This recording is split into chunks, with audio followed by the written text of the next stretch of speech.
ಈ ದಿನಗಳಲ್ಲಿ ಮಾನವತ್ವವೇ ಮೇಲುಗೈಯಾಗಿರುತ್ತದೆ. ಮನುಷ್ಯನು ಇಡೀ ಜಗತ್ತನ್ನೇ ಗಲಿಬಿಲಿಗೊಳಿಸಿರುತ್ತಾನೆ. ನಾವು ಹೇಗಿರುವೆವು?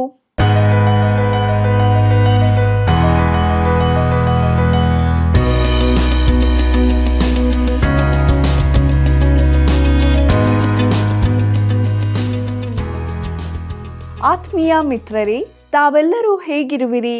ದೇವರ ವಾಕ್ಯಗಳ ಅಧ್ಯಯನದಲ್ಲಿ ಆತ್ಮಿಕವಾಗಿ ಬಲಗೊಂಡು ಸಂತೋಷ ಪಡುತ್ತಿರುವಿರಿ ಅಲ್ಲವೇ? ದೇವರಿಗೆ ಸ್ತೋತ್ರವಾಗಲಿ. ಈ ದಿನದ ನಮ್ಮ ಅಧ್ಯಯನದಲ್ಲಿ ಕಠಿಣ ಸಮಸ್ಯೆಗಳು, ಕಷ್ಟಗಳು ನಮ್ಮನ್ನು ಎಲ್ಲಿಗೆ ನಡೆಸುತ್ತದೆ? ಮಾನವನು ಎಲ್ಲ ಸಮಸ್ಯೆಗಳನ್ನು ಪರಿಹರಿಸಲು ಶಕ್ತನಾಗಿದ್ದಾನೋ? ಯೋವೇಲನು ಕರ್ತನ ದಿನವನ್ನು ಏನೆಂದು ಸ್ಪಷ್ಟಪಡಿಸುತ್ತಾನೆ? ಈ ಎಲ್ಲ ವಿಷಯಗಳನ್ನು ತಿಳಿದುಕೊಳ್ಳಲು ಬಯಸುವಿರಾ? ಹಾಗಾದರೆ ಬನ್ನಿರಿ, ಕಾರ್ಯಕ್ರಮವನ್ನು ಪ್ರಾರ್ಥನಾ ಪೂರ್ವಕವಾಗಿ ಪ್ರಾರಂಭಿಸೋಣ. ನೀನು ನನಗೆ ಜೀವ ಮಾರ್ಗವನ್ನು ತಿಳಿಯಪಡಿಸುವಿ.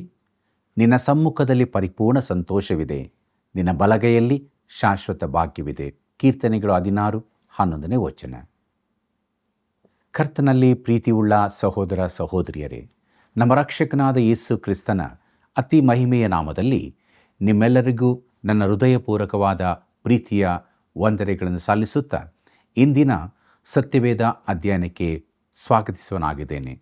ಪ್ರಿಯರೇ, ದೇವರ ಮಹಾಕೃಪೆಯಿಂದ ಆತನ ಜೀವವುಳ್ಳ ವಾಕ್ಯಗಳನ್ನು ಅಧ್ಯಯನ ಮಾಡುವಂತೆ, ಆತ್ಮೀಕವಾಗಿ ನಾವು ಬಲ ಹೊಂದುವಂತೆ ದೇವರು ಸಹಾಯ ಮಾಡಿದ್ದಾನೆ. ಆತನ ನಡೆಸುವಿಕೆಯನ್ನು ನೆನಪು ಮಾಡಿಕೊಳ್ಳೋಣ. ಆತನು ಬೋಧಿಸಿದ ಸತ್ಯಕ್ಕೆ ವಿಧೇಯರಾಗಿ ನಮ್ಮ ಜೀವಿತದಲ್ಲಿ ಮುಂದೆ ಸಾಗೋಣ. ಪ್ರಿಯರೇ, ನಮ್ಮ ಅಧ್ಯಯನದಲ್ಲಿ ಮುಂದೆ ಸಾಗುವಾಗ ಯೋವೇಲನ ಪ್ರವಾದನೆ ಗ್ರಂಥದ 1ನೇ ಅಧ್ಯಾಯ 14ನೇ ವಚನವನ್ನು ನನ್ನೊಂದಿಗೆ ಗಮನಿಸಿರಿ. ಉಪವಾಸ ದಿನವನ್ನು ಏರ್ಪಡಿಸಿರಿ, ಸಂಘವನ್ನು ಕೂಡಿಸಿರಿ, ಹಿರಿಯರನ್ನು ಸಮಸ್ತ ದೇಶ ನಿವಾಸಿಗಳನ್ನು ನಿಮ್ಮ ದೇವರಾದ ಯೆಹೋವನ ಆಲಯಕ್ಕೆ ಬರಮಾಡಿ ಯೆಹೋವನಿಗೆ ಮೊರೆ ಇಡಿರಿ ಎಂಬುದಾಗಿ. ಪ್ರೀತಿಯುಳ್ಳ ದೇವಜನರೇ, ನಾವು 7ನೇ ವಿಷಯಕ್ಕೆ ಬಂದಿದ್ದೇವೆ. ಅಂದರೆ ದೇವರ ವಾಕ್ಯ ಯೋವೇಲನ ಪ್ರವಾದನೆಯಲ್ಲಿ ತಿಳಿಸುತ್ತಾ ಬಂದಂಥ ವಿಷಯಗಳಲ್ಲಿ 7ನೇ ವಿಷಯವನ್ನು ನೋಡುವಾಗ ಉಪವಾಸ ದಿನವನ್ನು ಏರ್ಪಡಿಸಿರಿ ಎಂಬುದಾಗಿದೆ.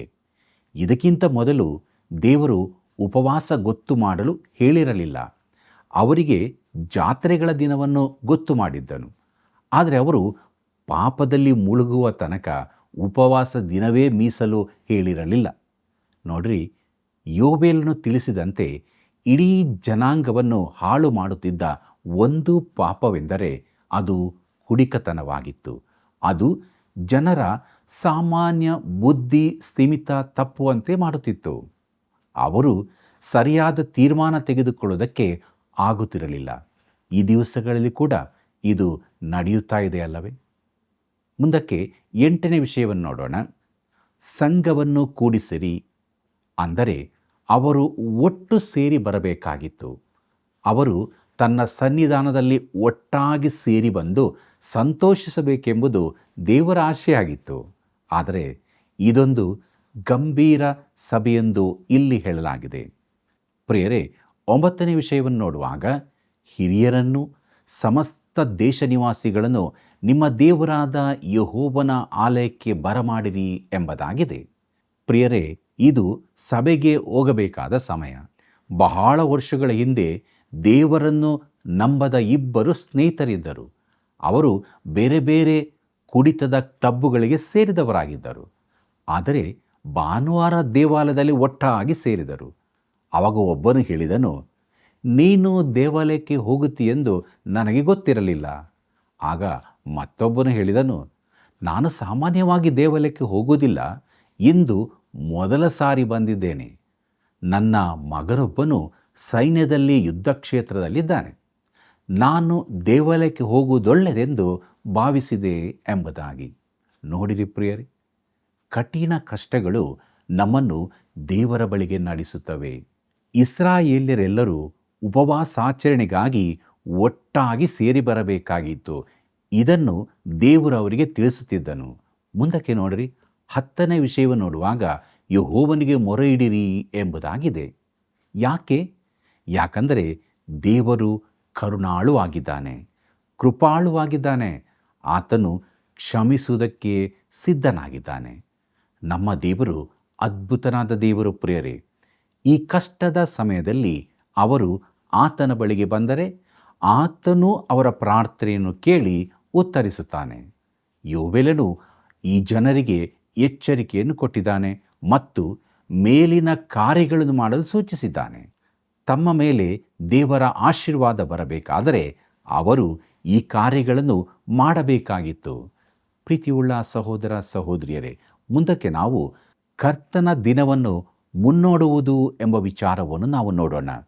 ಈ ವಿಷಯದಲ್ಲಿ ಮುನ್ನಡೆಯ ಬಗ್ಗೆ ನಾವು ತಿಳಿದುಕೊಳ್ಳುವಾಗ ಬಹು ಕ್ಷಣಾಕ್ಷ ರೀತಿಯಲ್ಲಿ ಯೋವೇಲನು ಸ್ಥಳೀಯ ಸನ್ನಿವೇಶದಿಂದ ಮಿಡತೆಗಳ ಬಾಧೆಯಿಂದ ಮುಂದಣ ಯುಗದ ಸಮಾಪ್ತಿ ಹಾಗೂ ಕರ್ತನ ದಿನದ ಕಡೆಗೆ ಸಾಗುತ್ತಿದ್ದಾನೆ. ಯೋವೇಲನ ಪ್ರವಾದನೆ ಗ್ರಂಥ 1ನೇ ಅಧ್ಯಾಯ 15ನೇ ವಚನವನ್ನು ನನ್ನೊಂದಿಗೆ ಗಮನಿಸಿರಿ. ಯೆಹೋವನ ದಿನವು ಸಮೀಪಿಸಿತು, ಅಯ್ಯೋ ದಿನವೇ, ಅದು ಸರ್ವಶಕ್ತನಿಂದ ನಾಶನ ದಿನವಾಗಿಯೇ ಬರುವುದು ಎಂಬುದಾಗಿ. ಪ್ರೀತಿಯುಳ್ಳ ದೇವಜನರೇ, ಯೋವೇಲನೇ, ನೀನು ಯಾವ ದಿನದ ಕುರಿತಾಗಿ ಮಾತನಾಡುತ್ತಿದ್ದಿ? ಯೆಹೋವನ ದಿನವು ಸಮೀಪಿಸಿತು, ಅದು ಸರ್ವಶಕ್ತನಿಂದ ನಾಶನ ದಿನವಾಗಿ ಬರುವುದು. ಮುಂದಕ್ಕೆ ಬರಲಿರುವುದರ ಮಾದರಿಯಾಗಿ ಪ್ರತಿರೂಪವಾಗಿ ಈ ಸ್ಥಳೀಯ ಮಿಡತೆಗಳ ಬಾಧೆಯು ಒಂದು ಎಚ್ಚರಿಕೆಯಾಗಿದ್ದು ಬರಲಿರುವ ಕರ್ತನ ದಿನದ ಚಿತ್ರಣವಾಗಿರುತ್ತದೆ. ಪ್ರಿಯರೇ, ಇದು ಜನರನ್ನು ಎಚ್ಚರಿಸಬೇಕಾಗಿತ್ತು. ಯೋವೇಲನು ಭವಿಷ್ಯದಲ್ಲಿ ನಡೆಯತಕ್ಕದ್ದನ್ನು ಇಲ್ಲಿ ಹೇಳುತ್ತಿದ್ದಾನೆ. ಭವಿಷ್ಯದಲ್ಲಿ ಬರಲಿರುವಂಥದ್ದು ಪ್ರಿಯರೇ. ದಾವೀದನಿಗೆ ವಾಗ್ದಾನ ಮಾಡಲ್ಪಟ್ಟಿದ್ದು ಒಂದು ರಾಜ್ಯವಾಗಿದೆ. ದಾವೀದನು ಆ ರಾಜ್ಯವನ್ನು ಆಳುವುದಕ್ಕಾಗಿ ಎಬ್ಬಿಸಲ್ಪಡುವನು. ಯುದ್ಧವು ನಿಲ್ಲುವುದು, ಭೂಮಿಯಲ್ಲಿ ಸಮಾಧಾನವು ನೆಲೆಸುವುದು. ಎಲ್ಲ ಪ್ರವಾದಿಗಳು ಇದರ ಕುರಿತಾಗಿ ತಿಳಿಸಿದ್ದಾರೆ. ಅಲ್ಲದೆ ಇಲ್ಲಿ ಯೋವೇಲನು ಹೇಳುವುದರ ಕರ್ತನ ದಿನವು ಬರುವುದರ ಕುರಿತಾಗಿಯೂ ತಿಳಿಸಿದ್ದಾರೆ.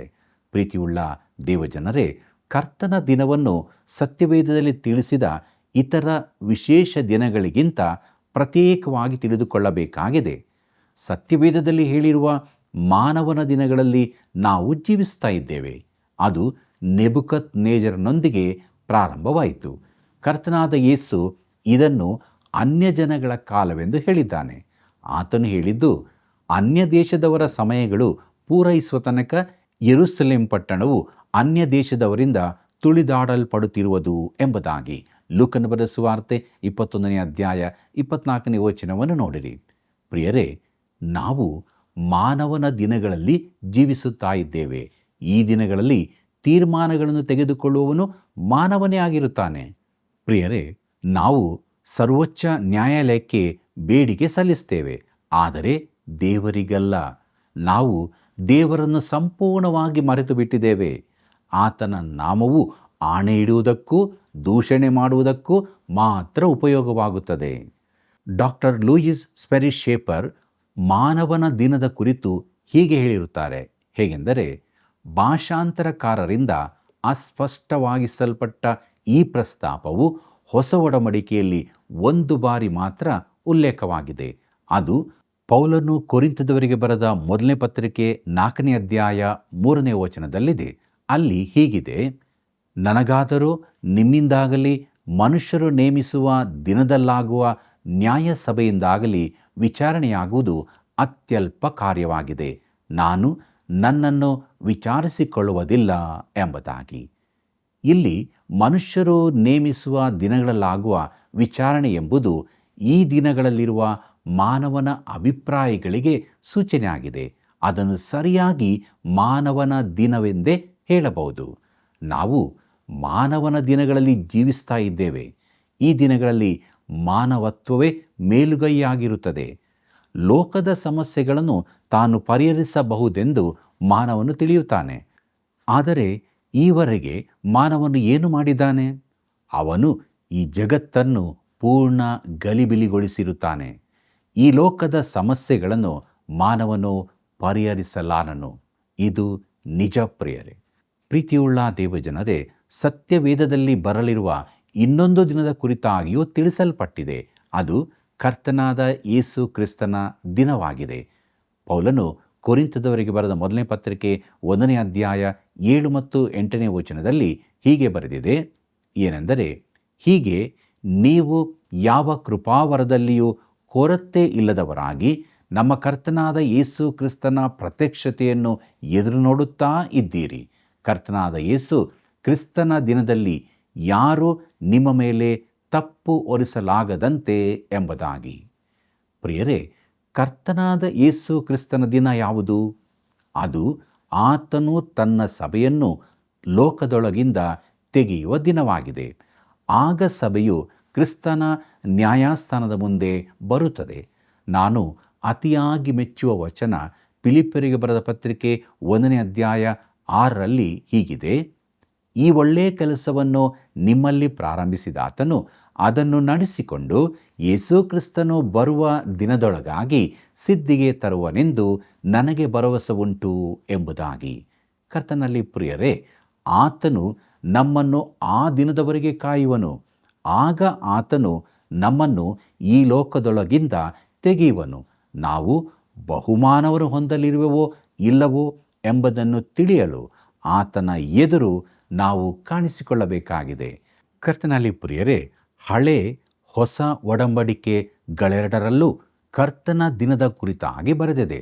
ಪೌಲನು ಥೆಸಲೋನಿಕದವರಿಗೆ ಬರೆದ 2ನೇ ಪತ್ರಿಕೆ 2ನೇ ಅಧ್ಯಾಯ 2ರಲ್ಲಿ ಹೀಗೆ ಹೇಳಿದೆ, ಕರ್ತನ ದಿನವು ಹತ್ತಿರವಾಯಿತೆಂಬುದಾಗಿ ದೇವರಾತ್ಮ ಪ್ರೇರಿತವಾದ ನುಡಿ ಇದೆ ಎಂದಾಗಲಿ, ಪೌಲನು ಹಾಗೆ ಹೇಳಿದನೆಂದಾಗಲಿ, ಪೌಲನು ಹಾಗೆ ಬರೆದನೆಂದಾಗಲಿ ಯಾರಾದರೂ ಹೇಳಿದರೂ ನೀವು ಬೇಗನೆ ಬುದ್ಧಿಗೆಟ್ಟು ಚಂಚಲರಾಗಿ ಕಳವಳ ಪಡಬೇಡಿರಿ ಎಂಬುದಾಗಿ. ಪ್ರೀತಿಯುಳ್ಳ ಸಹೋದರ ಸಹೋದರಿಯರೇ, ಕರ್ತನ ದಿನವೆಂದರೆ ಏನೆಂದು ಯೋವೇಲನು ಸ್ಪಷ್ಟಪಡಿಸುತ್ತಾನೆ. ಕರ್ತನ ದಿನವು ಕತ್ತಲೆಯ ಮೋಸ ಮುಸುಕಿದಂತಿರುವ ಕಷ್ಟಕರ ದಿನವಾಗಿರುತ್ತದೆಂದು ಅವನು ಹೇಳಿದ್ದಾನೆ. ಇಬ್ರಿಯರಲ್ಲಿದ್ದ ಅಭಿಪ್ರಾಯವೇನೆಂದರೆ ಅವರು ಕೂಡಲೇ ರಾಜ್ಯಾಡಳಿತವನ್ನು ಪ್ರವೇಶಿಸಲಿದ್ದಾರೆಂದು, ಜೀವನವೆಂಬುದು ಯಾವ ಸಮಸ್ಯೆ ಇಲ್ಲದಾಗಿರುತ್ತದೆ ಎಂದು. ಆದರೆ ಯೋವೇಲನು ಹೇಳುವುದೇನೆಂದರೆ, ಈ ಕರ್ತನ ದಿನವು ರಾತ್ರಿಯಲ್ಲಿ ಆರಂಭವಾಗಿ ಕತ್ತಲೆಯೊಡನೆ ಇರುತ್ತದೆ. ಆ ಕತ್ತಲೇ ಮಹಾಸಂಕಟ ಕಾಲವಾಗಿದೆ. ಅದು 4 ರೀತಿಯ ಮಿಡತೆಗಳ ದಂಡಿನಿಂದ ಬಂದ ಬಾಧೆಯಂತಿರುತ್ತದೆ. ಅದು ಮಹಾಸಂಕಟ ಕಾಲದಲ್ಲಿ ಬರುವ ಪ್ರಕಟಣೆಯಲ್ಲಿನ 4 ಮಂದಿ ಸವಾರರಂತಿರುತ್ತದೆ. ಆಗ ಕರ್ತನ ದಿನವು ಕ್ರಿಸ್ತನು ತನ್ನ ರಾಜ್ಯ ಸ್ಥಾಪನೆಗಾಗಿ ಈ ಭೂಮಿಗೆ ಬರುವುದನ್ನೊಳಗೊಂಡಿರುತ್ತದೆ. ಆಗ ಆತನವರು ಆತನ ಪ್ರಸನ್ನತೆಯ ಬೆಳಕಿನಲ್ಲಿ ಸೇರುವರು. ಇದು ಹಳೆ ಒಡಂಬಡಿಕೆಯ ನಿರೀಕ್ಷೆಯಾಗಿತ್ತು. ಹಳೆ ಒಡಂಬಡಿಕೆ ಕಲಿಸಿದ್ದು ಇದನ್ನೇ. ಸತ್ಯವೇದವನ್ನು ಇಡಿಯಾಗಿ ಅಧ್ಯಯನ ಮಾಡಬೇಕಾದದ್ದು ಎಷ್ಟು ಅಗತ್ಯವೆಂಬುದು ನಿಮಗೆ ವೇದ್ಯವಾಗಿರಬಹುದು ಅಲ್ಲವೇ? ಪ್ರಿಯರೇ, ಕರ್ತನ ದಿನವೆಂದರೆ ತನ್ನ ಅಭಿಪ್ರಾಯ ಹೀಗೆಂದು ಒಬ್ಬನು ನನಗೆ ಪತ್ರ ಬರೆದನು. ಅವನು ಅನೇಕ ವಾಕ್ಯಗಳನ್ನು ಉಲ್ಲೇಖಿಸಿ ಪುಟಗಟ್ಟಲೆ ಬರೆದಿದ್ದನು. ಆದರೆ ಯೋವೇಲನ ಪ್ರವಾದನೆಯ ಒಂದು ವಚನವೂ ಇರಲಿಲ್ಲ. ಯೋವೇಲನ ಪುಸ್ತಕವು ಈ ಪ್ರಸ್ತಾಪಕ್ಕೆ ಅತಿ ಪ್ರಾಮುಖ್ಯವಾದದ್ದೆಂದು ಅವನು ಗ್ರಹಿಸಲಿಲ್ಲ. ಬರಹದ ಪ್ರವಾದಿಗಳಲ್ಲಿ ಯೋವೇಲನು ಮೊದಲನೆಯವನು. ಯೋವೇಲನ ವಿವರಣೆ ಬಿಟ್ಟು ಕರ್ತನ ದಿನವೆಂದರೇನೆಂದು ಹೇಳಲು ಸಾಧ್ಯವಿರಲಿಲ್ಲ. ಅದು ಅವನ ವಿವರಣೆಗೆ ಸರಿಹೊಂದಬೇಕಾಗಿತ್ತು. ಅವನ ನಂತರದ ಎಲ್ಲ ಪ್ರವಾದಿಗಳು ಈ ಪ್ರಸ್ತಾಪದ ಮೇಲೆ ಅನೇಕ ಬಾರಿ ಬರೆದಿದ್ದರು. ಇಡೀ ಸತ್ಯವೇದದಲ್ಲಿ ಕರ್ತನ ದಿನ ಎಂಬುದಾಗಿ ಸುಮಾರು 75 ಬಾರಿ ಹೇಳಲ್ಪಟ್ಟಿದೆ. ಯೋವೇಲನ ಪುಸ್ತಕದಲ್ಲಿಯೇ ಕರ್ತನ ದಿನ ಎಂಬುದಾಗಿ 5 ಸಾರಿಯೂ ಆ ದಿನ ಎಂಬುದಾಗಿಯೂ ಒಮ್ಮೆಯೂ ಹೇಳಲ್ಪಟ್ಟಿದೆ. ಎಲ್ಲ ಪ್ರವಾದಿಗಳು ಕರ್ತನ ದಿನದ ಕುರಿತಾಗಿ ತುಂಬ ಹೇಳಿರುತ್ತಾರೆ.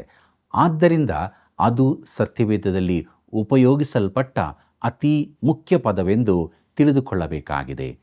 ಸಾರಾಂಶವಾಗಿ ಹೇಳುವುದಾದರೆ, ಮೊದಲನೆಯದು ಮಾನವ ದಿನವೊಂದಿದೆ, ನಾವು ಈಗ ವಾಸಿಸುವ ದಿನ. ಎರಡನೇದು ಕರ್ತನಾದ ಯೇಸು ಕ್ರಿಸ್ತನ ದಿನ, ಆತನು ಸಭೆಯನ್ನು ಈ ಲೋಕದಿಂದ ತೆಗೆಯುವ ದಿನ. ಮೂರನೇದು ಕರ್ತನ ದಿನ ಮಹಾಸಂಕಟ ಕಾಲದೊಂದಿಗೆ ಪ್ರಾರಂಭವಾಗುವಂತಹದ್ದು. ನಾವು ವಾರದ ದಿನಗಳನ್ನು ಬೇರೆ ಬೇರೆ ಹೆಸರುಗಳಿಂದ ಕರೆಯುತ್ತೇವಲ್ಲ. ದೇವರು ಈ ಬೇರೆ ಬೇರೆ ಕಾಲಗಳನ್ನು ಹೀಗೆ ಹೆಸರಿಸಿದ್ದಾನೆ. ಇದು ಮಾನವನ ಕಲ್ಪನೆಯಲ್ಲ ಪ್ರಿಯರೇ, ದೇವರ ವಾಕ್ಯ ತಿಳಿಸುವಂತಹದ್ದು. ಕರ್ತನ ದಿನವೆಂಬುದು ಭಾನುವಾರವೆಂಬುದನ್ನು ನಾನು ಹೇಳಲೇಬೇಕು. ಪ್ರಕಟಣೆ 1ನೇ ಅಧ್ಯಾಯ 10ನೇ ವಚನವನ್ನು ನೋಡಿರಿ. ಕರ್ತನ ದಿನವು ವಾರದ ಮೊದಲನೆಯ ದಿನವಾಗಿದೆ. ಹೊಸ ಒಡಂಬಡಿಕೆಯು ಅದನ್ನು ಸ್ಪಷ್ಟವಾಗಿ ತಿಳಿಸುತ್ತದೆ. ಯೆಹೋವನ ದಿನ ಹಾಗೂ ಭಾನುವಾರ ಒಂದೇ ಎಂದು ಅನೇಕರು ಹೇಳುತ್ತಾರೆ. ಇದು ಅರ್ಥವಿಲ್ಲದ ಮಾತಾಗಿದೆ. ನೀವು ಎರಡೂ ಪದಗಳನ್ನು ತೆಗೆದುಕೊಂಡು ಬೇಕಾದಂತೆ ತಿರುಚಿದರೆ ಬೇರೆಯೇ ಅರ್ಥ ಬರುತ್ತದೆ. ಆದ್ದರಿಂದ ಕರ್ತನ ದಿನವೂ ಭಾನುವಾರವೂ ಬೇರೆಯೇ ಆಗಿರುತ್ತವೆ. ಮುಂದಕ್ಕೆ ನೋಡೋಣ. ಯೋವೇಲನ ಪ್ರವಾದನೆ ಗ್ರಂಥ 1ನೇ ಅಧ್ಯಾಯ 16ನೇ ವಚನವನ್ನು. ನಮ್ಮ ಆಹಾರವು ನಮ್ಮ ಕಣ್ಣೆದುರಿಗೆ ಹಾಳಾಯಿತಲ್ಲ, ಹರ್ಷೋಲ್ಲಾಸಗಳು ನಮ್ಮ ದೇವರ ಆಲಯದೊಳಗಿಂದ ತೊಲಗಿದವಲ್ಲ ಎಂಬುದಾಗಿ. ಪ್ರೀತಿಯುಳ್ಳ ದೇವಜನರೇ, ಮನೆಯಲ್ಲಿ ಯಾವ ಸಂತೋಷವೂ ಉಲ್ಲಾಸವೂ ಇರುವುದಿಲ್ಲ. ಇಸ್ರಾಯೇಲ್ಯರಲ್ಲಿನ ಆನಂದವು ಮಾಯವಾಗಿದೆ. ನಮ್ಮ ಆರಾಧನೆಗಳಲ್ಲಿ ಬೇಕಾದೆಲ್ಲವೂ ಇದ್ದರೂ ಸಂತಸವಿರುವುದು ಇಲ್ಲವಲ್ಲ. ಹೌದಲ್ಲ ಪ್ರಿಯರೇ? ಇಂಥ ದಿನಗಳಲ್ಲಿ ನಾವು ಜೀವಿಸ್ತಾ ಇದ್ದೇವೆ. ಮುಂದಕ್ಕೆ ನೋಡ್ರಿ, ಯೋವೇಲನ ಪ್ರವಾದನೆ ಗ್ರಂಥ 1ನೇ ಅಧ್ಯಾಯ 17ನೇ ವಚನವನ್ನು. ಬೀಜಗಳು ಹೆಂಟೆಗಳ ಕೆಳಗೆ ಒಣಗುತ್ತವೆ, ಹಗೆವುಗಳು ಬರಿದಾಗಿವೆ, ಕಣಜಗಳು ಬಿದ್ದು ಹೋಗಿವೆ, ಧಾನ್ಯಕ್ಕೆ ಸಂಕೋಚವಾಯಿತಷ್ಟೇ ಎಂಬುದಾಗಿ. ಬೀಜಗಳು ಹೆಂಟೆಗಳ ಕೆಳಗೆ ಒಣಗುತ್ತವೆ, ಧಾನ್ಯ ಮೇಲಕ್ಕೂ ಬರುವುದಿಲ್ಲ. ಯಾಕಂದರೆ ಮಿಡತೆಗಳು ಚಿಗುರುಗಳನ್ನೇ ಕಡಿದು ತಿಂದಿವೆ, ಹಗೆವುಗಳು ಬರಿದಾಗಿವೆ, ಅವುಗಳು ಕಣಜಗಳನ್ನು ತುಂಬಲಾರವು. ಯೋವೇಲನ ಪ್ರವಾದನೆ ಗ್ರಂಥ 1ನೇ ಅಧ್ಯಾಯ 18 ಮತ್ತು 19ನೇ ವಚನವನ್ನು ಗಮನಿಸಿರಿ.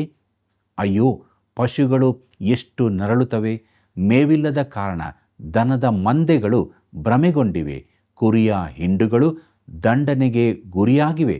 ಯೆಹೋವ, ನಿನಗೆ ಮೊರೆಯಿಡುತ್ತೇನೆ, ಕಾಡಿನ ಹುಲ್ಗಾವಲನ್ನು ಕಿಚ್ಚು ನುಂಗಿಬಿಟ್ಟಿದೆಯಲ್ಲ, ವನ ವೃಕ್ಷಗಳೆಲ್ಲ ಬೇಗೆಯು ಸುಟ್ಟು ಹಾಕಿದೆ ಎಂಬುದಾಗಿ. ಪ್ರೀತಿಯುಳ್ಳ ದೇವಜನರೇ, ಮಿಡತೆಗಳು ತಿಂದ ಬಳಿಕ ಅಲ್ಲಿನ ನೆಲವು ಸುಟ್ಟು ಹೋದ ರೀತಿ ಇರುತ್ತದೆ. ಮುಂದಕ್ಕೆ ನೋಡೋಣ. ಯೋವೇಲನ ಪ್ರವಾದನೆ ಗ್ರಂಥ 1ನೇ ಅಧ್ಯಾಯ 20ನೇ ವಚನವನ್ನು. ಭೂಜಂತುಗಳು ನಿನ್ನ ಕಡೆಗೆ ತಲೆ ಎತ್ತುತ್ತವೆ, ತೊರೆಗಳು ಬತ್ತಿ ಹೋಗಿವೆ, ಕಾಡಿನ ಹುಲ್ಗಾವಲನ್ನು ಕಿಚ್ಚು ನುಂಗಿಬಿಟ್ಟಿದೆ ಎಂಬುದಾಗಿ. ಪ್ರಿಯರೇ, ಇದು ಬಹು ಕಠಿಣವಾದ ಮೋಸಕರವಾದ ಸನ್ನಿವೇಶ. ಈ ಬಾಧೆಯಿಂದಾಗಿ ಮನೆಯಲ್ಲಿರುವ ಪ್ರಾಣಿಗಳು, ಅರಣ್ಯದಲ್ಲಿರುವ ಪ್ರಾಣಿಗಳು ಕಂಗೆಟ್ಟು ಹೋಗಿವೆ. ಆ ದಿನದಲ್ಲಿ ಆ ಪ್ರದೇಶದಲ್ಲಿದ್ದ ಸರ್ವಸ್ವವು ದಂಡಿಸಲ್ಪಟ್ಟಿದೆ. ಇದು ಮುಂದೆ ಬರಲಿರುವ ಯೆಹೋವನ ದಿನದ ಚಿತ್ರಣವಾಗಿದೆ. ಪ್ರೀತಿಯುಳ್ಳ ಸಹೋದರ ಸಹೋದರಿಯರೇ, ದೇವರ ವಾಕ್ಯ ನಮ್ಮ ಸಂಗಡ ಮಾತನಾಡಿದೆಯಲ್ಲವೇ? ಆತನ ಮುಂದೆ ಬರಲಿರುವಾಗ ಆತನ ದಿನದಲ್ಲಿ ಆಗುವಂತೆಲ್ಲ ಪರಿಸ್ಥಿತಿಗಳನ್ನು ನಾವು ತಿಳಿದುಕೊಂಡೆವು. ನಾವು ಎಚ್ಚರವಾಗಿರೋಣ. ದೇವರನ್ನೇ ಪ್ರೀತಿ ಮಾಡುತ್ತಾ ಆತನ ಬರೋಣಕ್ಕಾಗಿ ಸಿದ್ಧರಾಗಿದ್ದುಕೊಂಡು ಆತನ ಪ್ರೀತಿಯಿಂದ ತುಂಬಿದವರಾಗಿ ನಮ್ಮ ಜೀವಿತದಲ್ಲಿ ಮುಂದೆ ಮುಂದೆ ಸಾಗೋಣ. ಪ್ರಾರ್ಥನೆ ಮಾಡೋಣ. ನಮ್ಮನ್ನು ಬಹಳವಾಗಿ ಪ್ರೀತಿ ಮಾಡುವಂಥ ನಮ್ಮ ರಕ್ಷಕನಾದ ಯೇಸು ಸ್ವಾಮಿಯಲ್ಲಿ ತಂದೆಯಾದ ದೇವರೇ, ನೀನು ಕೊಟ್ಟಂಥ ನಿನ್ನ ವಾಕ್ಯಗಳಿಗಾಗಿ ನಿನಗೆ ಸ್ತೋತ್ರ. ವಾಕ್ಯದ ಮೂಲಕ ನಮ್ಮ ಸಂಗಡ ಮಾತನಾಡಿದ್ದಿ, ಎಚ್ಚರಿಸಿದ್ದಿ, ಬಲಪಡಿಸಿದ್ದಿ. ನಿನಗೆ ಸ್ತೋತ್ರ ಸಲ್ಲಿಸ್ತೇವೆ. ನಾವು ಯಾವಾಗಲೂ ನಂಬಿಗಸ್ತರಾಗಿ ನಿನ್ನ ಬರೋಣವನ್ನು ಎದುರು ನೋಡುತ್ತಾ ಎಲ್ಲ ಸ್ಥಿತಿಗತಿಗಳಲ್ಲಿ ನಿನ್ನನ್ನೇ ಹಿಂಬಾಲಿಸುವುದಕ್ಕೆ ನಮಗೆ ಸಹಾಯ ಮಾಡು. ನಮ್ಮೆಲ್ಲ ವೀಕ್ಷಕ ಬಾಂಧವರನ್ನು ಕರುಣಿಸು ಸ್ವಾಮಿ. ಅವರು ಇರುವಂಥ ಸ್ಥಳದಲ್ಲಿ ಅವರು ನಿನ್ನ ವಾಕ್ಯವನ್ನು ಕೇಳಿ ಪ್ರಾರ್ಥಿಸುವಾಗ ಸದುತ್ತರವನ್ನು ಕೊಟ್ಟು ತೃಪ್ತಿಯ ಜೀವಿತ ನಡೆಸು. ನೀನು ಮಾತ್ರ ಮಹಿಮೆ ಹೊಂದು. ಯೇಸುವಿನ ನಾಮದಲ್ಲಿ ಬೇಡಿದ್ದೇವೆ ತಂದೆಯೇ, ಆಮೆನ್. ಸತ್ಯವೇದವನ್ನು ಅಲ್ಲಿ ಸ್ವಲ್ಪ ಇಲ್ಲಿ ಸ್ವಲ್ಪ ಅಧ್ಯಯನ ಮಾಡದೆ ಇಡಿಯಾಗಿ ಅಧ್ಯಯನ ಮಾಡುವುದು ಒಳ್ಳೆಯದು. ದೇವರು ಕರುಣಾಳು ಹಾಗೂ ಕೃಪಾಳುವಾಗಿದ್ದಾನೆ. ನಾವು ಮಾನವತ್ವವೇ ಮೇಲುಗೈಯಾದ ದಿನಗಳಲ್ಲಿ ಜೀವಿಸುತ್ತಿದ್ದೇವೆ. ಈ ದಿನಗಳಲ್ಲಿ ಜನರಲ್ಲಿ ಆನಂದವು ಮರೆಯಾಗಿದೆ. ನಮ್ಮ ಆರಾಧನೆಗಳಲ್ಲಿ ಬೇಕಾದೆಲ್ಲವೂ ಇದ್ದರೂ ಸಂತಸವಿಲ್ಲ. ನಾವಾದರೂ ದೇವರ ಅನ್ಯೋನ್ಯತೆಯಲ್ಲಿ ಇದ್ದುಕೊಂಡು ಆತನಲ್ಲಿ ಸಂತೋಷಿಸುತ್ತಾ ಜೀವಿಸೋಣ. ಆತ್ಮೀಯ ವೀಕ್ಷಕರೇ, ಹೇಗಿತ್ತು ಸತ್ಯವೇದ ಅಧ್ಯಯನ? ಇಂದು ನೀವು ಹೊಂದಿಕೊಂಡ ಆಶೀರ್ವಾದವನ್ನು ನಿಮ್ಮ ಪ್ರಾರ್ಥನಾ ಮನವಿಗಳನ್ನು ನಮಗೆ ತಿಳಿಯಪಡಿಸಿರಿ. ಇತರರಿಗೂ ಈ ಕಾರ್ಯಕ್ರಮವನ್ನು ಪರಿಚಯಪಡಿಸಿರಿ. ವಂದನೆಗಳು.